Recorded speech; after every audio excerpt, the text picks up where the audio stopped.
Aš esu Darius Tamulis, apie kolibrių kursus tai panašiai prieš pusantrų metų sužinojau.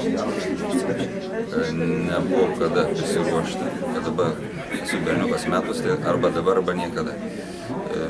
Taip variantas buvo pratinis nuo subsilitų,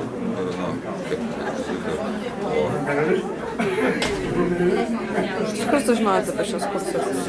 Internete aš žiūrėjau, domėjausi anglų kalbos kursais ir vienu žodžiu variantas toks, kad buvo zero variantas.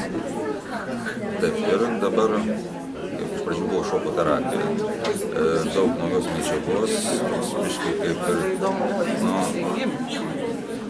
ribinis krūvis, bet įdomiausia, kad dėstymo metodika tokia, kad, pavyzdžiui, nuo 9 ryto iki 9 vakaro sugeba sudominti ir žmogus neišeina išvargęs ir daug medžiagos įsisavina. Ir kad man, kad variantas yra toks, kad man nulinis variantas, aš taip jaučiu, kad aš gruodžio mėnesį vėl važiuosiu kursus, nes reikia duota medžiaga, ją reikia išmokti ir daugmaž pasiruošti, o gruodžio mėnesį norėčiau nušlifuoti.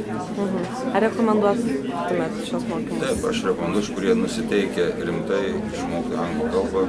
Metodika aiškiai, jinai paremta ne tai, kad zubinimu, bet yra šitą metodiką tai, kad žmogus kuo lengviau ir jos smegenys įsisavintų tą visą išdėstomą medžiagą ir efektyviai.